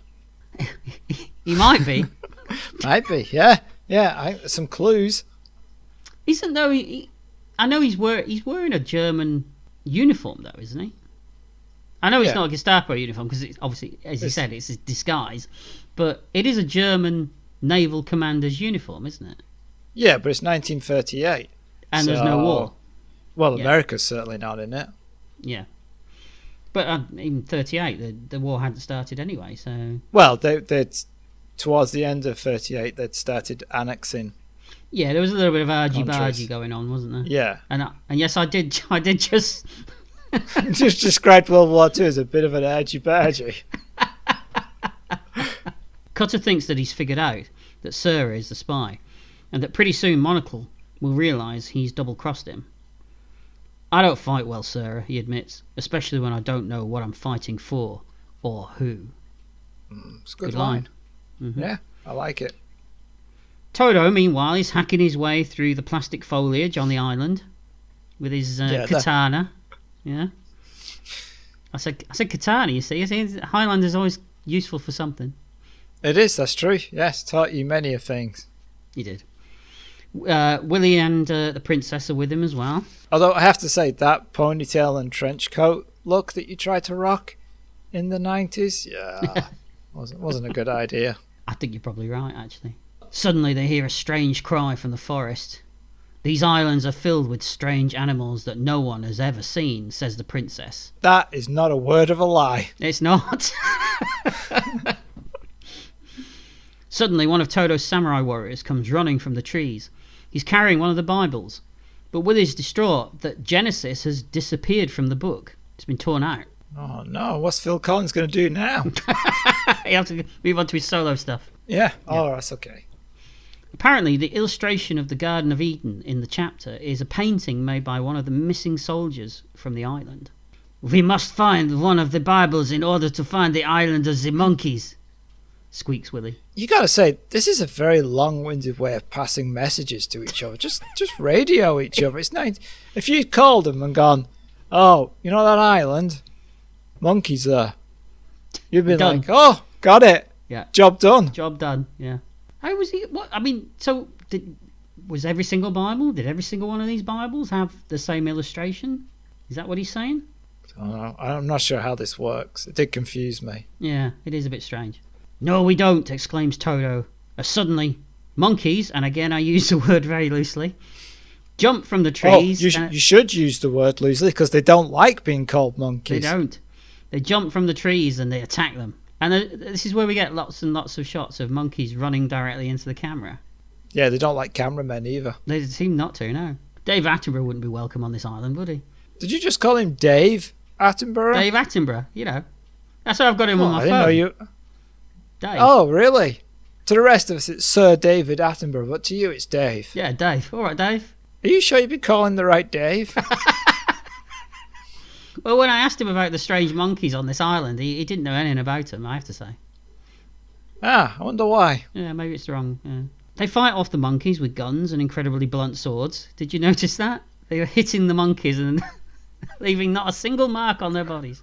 You don't want to damage those suits. They got to go back. Yes, they do. Yes. But the guards are killed as the monkeys chase Toto, Willie, and the princess off into the jungle. Can I ask a question? Yes. This island has a volatile volcano that erupts, it seems, the same time every year? I guess so, yeah. How do these monkeys survive? Well, we find out how they survive, though, don't we, at the end? Oh, do we? Okay, I'm looking forward to that. Yeah. Back on the Goose, Sarah admits to Cutter that she is an agent. Back on the Goose. It's a phrase you don't hear that often, right? It sounds like the subtitle after the title of a movie, doesn't it? Yeah. Oh, yeah. Like Cutter's Goose 2, Back on the Goose. Yes. It sounds like a vegetarian that's just, given up. Oh, you're back on the goose, I see. It's just like, Yeah, have you heard about Tony? He's back on the goose. Yeah. Woof. Yeah, straight past duck. Didn't even look at chicken. Back on the goose. Heard stuff. No messy. Prime cuts. Yeah. When he goes bird, he goes bird. That sounds like a tagline. Yeah. For Cutter's Goose too. Mm-hmm. When he goes goose, he goes goose. When he goes bird, he goes bird. Cutter's Goose 2. This time, he's giving you the bird. In the back of the plane, Cutter notices through the mirror that Monocle is attaching a silencer to his Luger. Why is he using a silencer? Because he doesn't want the monkeys to hear. They don't like Lugers. Remember, all right. They got PTSD from previously. Also, I hope that Monocle knows how to fly a plane, because I hope he's thought this plan through. Yeah, because he's Gestapo, and then he's got a Navy uniform. Mm-hmm. There's nothing aeronautic in his history. Yeah. Maybe he thinks he could sail the plane back. If he can just get it down onto the ocean, and then he can sail it back. Yeah. Unfortunately, I think getting it down onto the ocean involves crashing it, probably. Yeah, that's an interesting point. I didn't think of that. You're right. It's not a good plan. Unless he was just going to threaten them. But it's one of those weird... It's like one of those weird threats because you're like, you don't land this plane, I'm going to shoot you. Mm-hmm. And you're like, well, you shoot me, we're going to land pretty quickly anyway. So yeah. Go ahead. And it's either like that way... TJ Hooker scene. Yes, it does. Yeah. Where he's hanging off the biplane and he points the gun at the pilot and he's like, land this plane. You're like, what are you going to do, shoot me? That is a classic moment, though. It's a classic Hooker moment. Yeah, it is. But either way, attaching the silencer is redundant no matter which plan he's going for, really. Yeah, because who's going to hear? Exactly, yeah.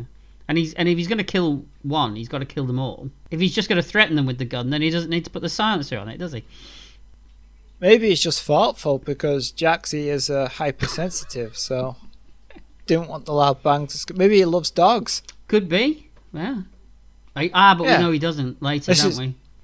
Oh, that's true, yeah. Makes no sense. So he advances towards Cutter. Sorry, you got to admit, we did try. We did our best.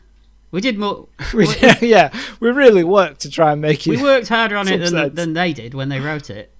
So, yeah.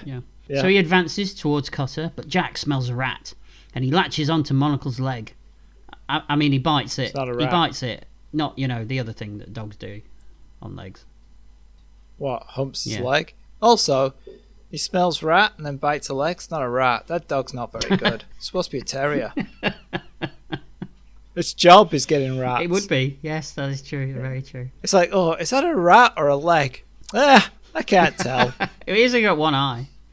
That's true, yeah. It looks similar with one eye, right? Hang on, exclaims Cutter, as he sends the plane into a steep dive. He tells Sarah to take the stick, and he leaps back onto Monocle and punches him out. Suddenly, black smoke starts pouring from an engine, And Corky, who has been sleeping up to this point, asks what happened and if the starboard engine has quit. The plane starts to fall from the sky, but Cutter jumps back into the cockpit and wrestles the controls, somehow managing to land the goose near the island. We do get a nice effect shot of the plane flying towards the island. I did think it looked quite good. I mean, it clearly wasn't real, but yeah, I mean, right. Yeah. I mean, the best. Yeah, it was the nice. best effect shot is the last shot of the episode, I think. Oh, you'll have to remind me when And we get there. Suddenly, there's an explosion. The volcano is starting to blow. Well, stock footage is, at any rate. Lots and lots and lots. Well, it's hard to film a volcano Yeah. exploding. Monocle jumps out and swims ashore. Corky apologises, saying that he just couldn't shoot a man in the back. On the island, the villains are still fighting off all the monkeys, who are still running into the camera very fast. Yeah, hate They do. cameramen. But they must make it, as we suddenly cut to the shore, where the princess is already inside a small boat and the others are climbing aboard. It was a weird cut. Oh, well, they didn't have cameras, so the monkeys weren't interested. Is that right? Okay. Yeah, that's how it works. We go from them running through the jungle and then suddenly they're on the beach. Well, it's like, 5 Gotta minutes keep left of moving, the yeah. show. Yeah, speed it up. They pull away, but Willie is determined to stay and complete his mission for the fatherland. That is until more eruptions happen, and then he sets off running after the boat. It's a very sort of cartoonish moment as well. He kind of like goes as he turns away, doesn't he? Well, he's been pulling a lot of cartoony He has, faces throughout this episode. But it's not terrible. I didn't think it was terrible. It was fun. On another piece of the shore, Corky is working on the damaged engine. Cutter tells Sarah that he's going to go and look for Monocle because he couldn't leave him just to die on the island. Why? Yeah, I don't know. I guess that's his consciousness. It's because Conscience? he's an Conscience. upstanding Yeah. guy. Yeah. Uh, Unless someone's Yeah. punched him. then he's not. Now this No. next bit is a bit problematic, maybe. I mean, not in terms why? of when it's set, I suppose. So she wants to go with him, but he says no, and that if she doesn't do what he tells her, he'll have to take her over his knee and spank her. Yeah. He storms off, but Jack runs after him, and she runs after Jack. Suddenly, Jack barks at something. "Oh my God!" exclaims Sarah. They found the skeletons of the soldiers from earlier in the episode. Very clean skeletons as well. Yes, well, those monkeys, they like to, wash the bones afterwards. Is that right? Well, they like bones, Okay. I know, I've seen 2001, yeah. Yeah, no, that's true, they're always Chucking chucking them in them, the air, right? yeah. And turning them into spaceships. Yeah, for no reason whatsoever. Well, I don't think they turn into spaceships. That's but not- That's clever. That's not what dissolve. happened in that scene. I read it completely wrong, Colin. Oh. Do you want me to explain 2001 to you? I can get about 2 hours into it, but the last 30 minutes, we're going to struggle. I think everyone does, don't they? So she finds the skeletons, and also... Now, is this a rolled up map or some kind of rolled up illustration of the island that they had? Let's Okay, go it's with a map. map. But she picks it up, and Isn't it the one that they had in the monkey bar yes, that they were looking at? but she picks it up, and then in the next scene, she hasn't got it anymore. Did you notice that? It's a magic map. Right, okay. Yeah, you didn't know that? Yeah. It vanishes in signs of trouble. Oh, a bit like Highlander's sword, is that what you're saying? Yes, exactly like that. She arrives at the waterfall Yeah. and notices one of the monkeys perched on a rock surveying his land. Oh, which one? Davy Jones? No, the other one. Oh, okay. Suddenly, more explosions rock the island. Everything shakes as fireballs, I use the term loosely, rain from the sky. Wait. Oh, you mean fireballs, not fireballs. No, fireballs. Okay. All right. Sarah watches as the monkey disappears into a cave behind the waterfall. But suddenly, Monocle grabs her from behind and hits Jack, knocking him out, the evil Nazi. You crossed the line. Did you notice there. that all they did was reverse the footage of the dog getting up? Oh, did you want someone to actually smack the dog, you heartless bastard? I'm telling you, no, I'm saying it's a bad performance. It's his only bad performance in Oh, wait, what was the bad yeah, performance from it's the his dog? only bad performance in the episode. Oh, that dog, shit actor. Take his sad card away. Doesn't deserve I don't it. want to break this to you, Colin, but that dog's probably not with us anymore. No, that dog is sitting in a old age pensioner home for actors with 2 patches on its I'm glad you eyes. said home, and you Talking you about said home though. You said he's sitting in an old age pensioner.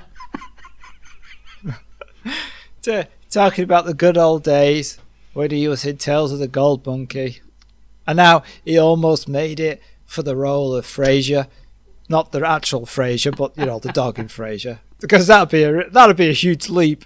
That'd be like dreaming above your standard if you thought you were going to be the lead character in a sitcom. But no, he thought he was going to be the dog in Frasier, but was beaten by this furry Jack Russell Wasn't the dog in Hooperman a Jack Russell?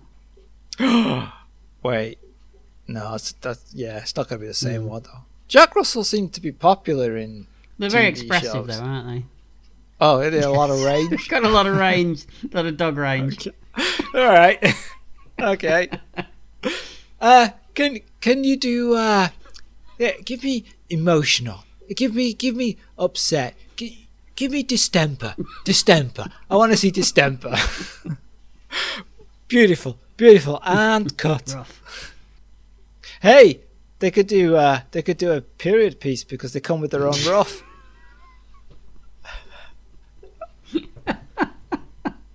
Cotter is still wandering through the jungle, avoiding the odd bit of fiery stock footage around him. Monocle ties Sarah up to a tree when the monkey returns and notices her. Why does he tie her to a tree? Why didn't he just hit her he's using her to lure the monkey away, isn't he? It's bait. Right, bait, Yes, like King Kong. Exactly like King Kong. Oh, So okay. the monkey approaches her for a bit of how's your father? And, oh, come off it. The way that monkey looks at her in a minute. He's growling and then suddenly he looks her up and down and he has a look that says, ooh. He does, Oh, yeah. does he do that? Ooh. Yeah. Does he? I don't remember that bit. He's like a carry-on monkey. Whoa! Yeah. I mean, there is a monkey in Carry There On is, Up the Jungle. yes. There is. And in many ways a far more convincing monkey than this one was. I was actually thinking that after I said it. So as the monkey is approaching the tied up Sarah, Monocle uses the opportunity to go and explore further into the lagoon. The monkey growls at Sarah until she says, "Nice monkey." And then he looks her up and down and actually gives her, as I said, a look of, all right. Yeah, you think he'd be angry because she just called him a monkey. Yes, and as you said, he doesn't like being called a monkey. Yeah. Yeah. The monkey comes closer when Jack suddenly saves her from a fate worse than death, biting at the monkey's heels and chasing him away. So Jack's not hurt. He's all right. Yeah. Meanwhile, Yeah, he was just Knocked knocked out. Monocle is creeping into the cave. Finally, Cutter appears and finds Sarah untying her. In the cave, Monocle lights a torch and explores further inside. This is very Raiders, isn't it? This cave stuff. Yeah. Yes, it is. Yeah. He finds what looks like a rusted statue and laughs. So he they all think it's gold and it's just gone a bit green, don't they? Yeah. Yes. Yeah. Because gold famously goes I guess so. If it's green. been weathered a lot, I don't know. No, he's shaking his head at me. No. I did like how they're really, really trying for that Raiders vibe, but can't quite manage it as the budget only stretches to one small lizard and a bit of a disinterested snake. You know, in Raiders we get all these spiders and cockroaches and, and we've got a lizard. So they're trying, doing what they can, Yeah, I'm giving it a go. At the foot of the statue is a skeleton. Cutter and Sarah creep into the cave. Monocle is about to lift the statue when Cutter interrupts him, and a gunfight begins as the cave begins to shake. Oh, the volcano's kicking "Come on in. out," shouts Cutter, "before we all die here." Slowly, Monocle steps out, clutching the statue. He drops his gun. "You found the gold monkey," Sarah exclaims as Monocle drops it, distracting everyone. He pulls a knife and attacks Cutter. How does he not just stab him and kill him straight away? He kind of lunges at him and they both fall down. Well, Comedy Nazi. comedy Nazi. They struggle, or at least two stuntmen struggle. They both fall from the cave into the water below. Drowned and dead. End of That the would be a show. turn up, wouldn't it? She goes Would, back to yeah. Corky, And then, as we said, they fly away. Yeah, but Corky's still not in Jack's charge. in charge, Jack's and they in set up a charge. detective agency. I'd watch Yeah. that. Oh, actually, yeah, I kind of would too. Yeah, Jack be amazing. solving crimes. Be amazing. Yeah. Sarah struggles down, clutching the statue, but there's no sign of Cutter. Could he be dead? No, because the music erupts and he splashes to the surface in triumph. A lot of eruptions yeah. and splashing, but Hugs all around. And, oh my God, she's terrible, isn't she? I mean, she is terrible, this actress. yeah, we moaned about Corky, but She's also not good. there's nothing about her that makes you like, I don't know, be interested in. I don't know how to explain it. I think it's worse when she's playing against Cutter, because the way that Stephen Collins plays it, he's the most naturalistic actor in the whole thing. Everybody else is doing kind of over the top all the time, aren't they? Maybe apart from Corky. Right. So when she's doing stuff with like Louis or the Nazis or any of that, it's fine. But when she's playing opposite someone who's just doing something natural, it stands out even more and seems worse, I think, because she's really overplaying everything. So if you had to choose another female actor to play that role, who would you choose? I mean, the easy option would be Karen Allen, wouldn't it? Because she's done it before. Oh, well, yeah, but that's just a Raiders. At that time, are you talking about at that time? Yes. Murray, is her name Murray Steinberg from Back to the Future 3? Is that her name? I know who you mean. Yeah, I don't know if that's she the could name. do it. Okay. What about Jane Badler? Yeah, I can see that. Yeah, because she No. I think that's more accurate, because Jane Badler could play. She does that kind of confident thing, which you never get from this actress. Yeah, because that would be like a strong female character. Although, yeah, maybe a bit too similar to Princess Koji. Yeah, I can see that definitely. Yeah, because she's quite vampish, isn't she? Yeah. Oh, Paul's got one. I've got one that'll make you laugh. Linda Hamilton. No, that'll work. Yeah. Don't mind that. That'll work. Mm-hmm. Yeah, and of course in the pilot she should have dropped the British accent halfway through when he works out that she's a spy. Would make more sense all around. Yes. Yeah. Mm-hmm. But we're stuck with this person, so we got to make the best of it. Yeah. No time for love, Dr. Jones, as the volcano is erupting all around them. He gives Sarah the statue and tells her to head back to the Goose while he finds Jack. But this doesn't change anything, he tells her. You're still getting that spanking. Oh dear. Yeah. I mean, it occurs a lot in films from the 30s and 40s. It does, yeah. Was it still occurring in films and TV shows in the 80s? I don't recall it, but then again, if they're going for that era, then it makes sense. Yeah, but there are some things you just don't need to bother. You don't need to bother. It just feels odd. I think it just feels wrong. Yeah. Cutter swims off looking for Jack as Sarah bumps into Monocle's lifeless body floating in the water. So he is dead. We cut to a dry Cutter now with his hat back on. So he jumped into the water and swam away. He didn't have his hat on, and the next minute we cut to him wandering through the jungle looking for Jack with his hat on, and he's dry. Yeah, he went back for his hat, and it's really warm and dried on off. that island. Okay. It's tropical, Paul, and there's a volcano erupting true. fiery. Very true. He's steam dry. Yeah. Steam dried. Found his hat. Okay, I'll go with it. He finds Jack in the jungle. Suddenly, a monkey gives chase. You know, I just had a thought. All these shots of the monkey running into the camera. It's kind of like, it's the kind of thing you would do if you were shooting something in 3D. Oh, I suppose it is. I see what you mean. Yeah, coming towards you. But when you watch it in 2D, it doesn't do anything. It just kind of looks silly. I mean, the last thing they should be doing is giving us a close up of that makeup, really, isn't it? Yeah, that's true. We get more volcanic stock footage as everyone runs back to the Goose. Can they start the engines in time and escape? Of course they can. And they do. The volcano fully erupts as they fly away, watched by the Princess and Willie from their boat. Stop it. I'm only laughing because you're laughing. Don't blame that one on me. One should never rely on the Gestapo, says Willie. Later? No, you shouldn't. You shouldn't. Never rely on a Gestapo. That's something you should always live by. No, it's a good motto to live by, right? Yes. Later, back at the bar, Corky's cleaning down the statue as Willie enters. Back in his reverend disguise. Suck it up. No, no, hang on. Right. Jack growls, and Cutter wonders aloud why his dog dislikes the preacher so much. That's kind of annoying because he apparently has this conversation with the dog and knows what the dog's thinking, but for some reason, just this one thing seems to elude him, that every time he growls at the Reverend, he doesn't know why. At some point you go, I don't think you like this guy. I wonder why. Yeah, but he never puts it together. Corky puts the gleaming idol onto the table, and Louis offers only 200 francs for it, revealing that the idol is actually only made of brass. Willie can't believe it. Why don't you rub it and see, says Louis. It's always good advice. Yeah, it is. Yes. Especially from a Willie. For a Willie. Just rub it and see. Corky just... honestly, this is degenerated, isn't it? It has a bit. Corky just wants to have a beer. You know, I like to say we're better than this, but... We're not. I know the truth. There's more coming. Corky just wants to have a beer. What? There's more coming. Don't say that. I'm never going to get it out. Hang on. Oh, don't. What is this? The innuendo session? There's more coming. You're not going to get it out. Corky just wants to have a beer.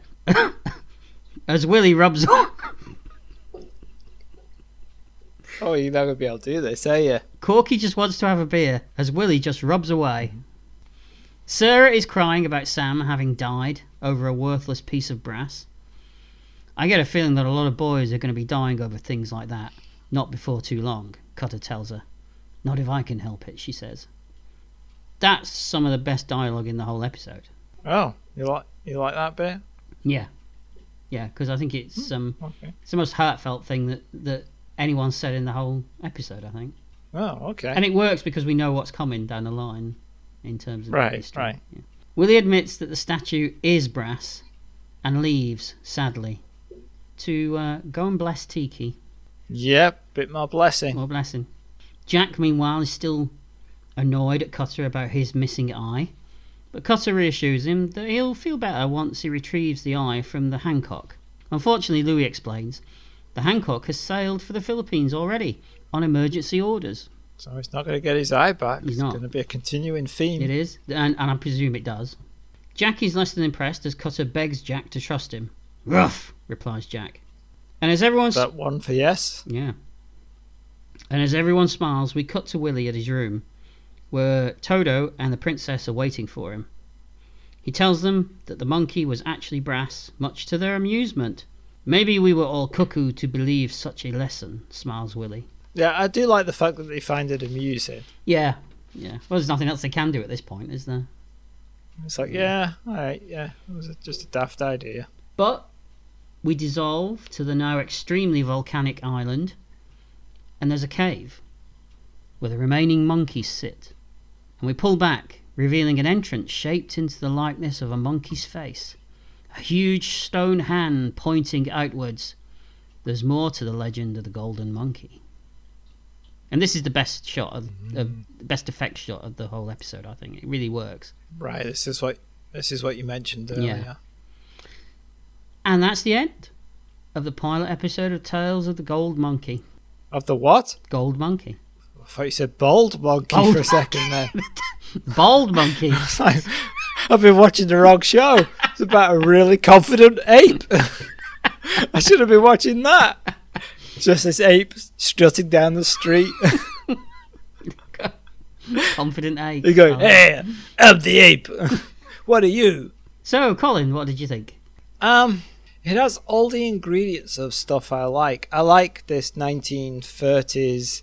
I don't know what you call it. Like it's Asia, or sometimes it'd be South America, but it's these pilots and they're flying here and there, and it's adventure, and there's gold, and there's hidden treasures, and kind of mystical trappings to it sometimes. Yeah. Mm-hmm. I like all that, and I did enjoy this episode. And this doesn't sound like great praise, but it's very competent in the way it's made. Mm-hmm. There's nothing you can really pull apart. Mm-hmm. There's something missing, and like you've just discovered, I've never watched any more than this, and yet I have every episode. So there's something that isn't like pulling me into watching more. I might do now we've done this, because I was more intrigued after closely examining it. But the main character, he's good. Don't have a problem with him. Kota. Some of the side characters are a bit weak. I like Willie. You can never have too much Willie. That's what I say. I'm gonna isolate that bit and keep that forever. But go Yeah. Princess Koji's good. Is it a hit? Ooh. You know what? I think it is, because I think it's a pilot that I think it's a pilot that is not as successful as, say, the Starsky and Hutch pilot that just rolls up, kicks the doors in and says, this is what we are, and just gets everything perfect. It's a pilot that you can build upon, and there's some good stuff that you can I think Starsky and Hutch is a perfect analogy there, because Starsky and Hutch gets everything right from the outset and then diminishes as it goes along. Where I think Starsky and Hutch has become a watermark for pilots. I think he does. Whereas, like you say, this is something that you think is solid, but you can build upon it and make it better as you go along. Yeah, and it'll be interesting to see if they do. So I will be watching more of it. Did I say it was a hit? Have I said that? You said you think it's a hit. I did. I'm still it's very close. It's a close decision, Paul. I'm saying it's a hit, but I'm on the edge on this one. I think I agree with pretty much everything that you've said. As pastiches of 1930s serials go, we all know that Indiana Jones is the top benchmark for it. But this manages to pull it off fairly well. Like you say, I haven't got any problems with the main character either. The over-the-top performances from the villains are fine in the context of what the show is, I think. As we said, the Corky and Sarah are the odd performances here. They're the ones that stand out to me as not working. But yeah, I agree. But I think I liked it slightly more than you did. I'm less on the fence about it than you are. I really enjoyed it. I had a really good time watching it. I even liked the monkeys. I thought I know I've joked about them as we've gone along, but I agree with you that they are stylized, and in terms of this, they're fine. They're fine. Yeah. It's not like we're ever going to see him again. Exactly. Probably. I'd assume that. So yeah, I had a really good time. It took me along. I was never bored, and it never felt like it dragged. No, that's true. Very fast. Yeah. It was good fun, and I enjoyed it. So it's definitely a hit for me. Yeah. All right. So it's a hit from both of us. Can't complain about that. Absolutely. So thank you for listening to this episode of Retrospection. But I believe you've got something else, a sneaky little podcast that for some reason I'm not involved in. Well, you could have been, but I don't think it's your cup of tea, Colin.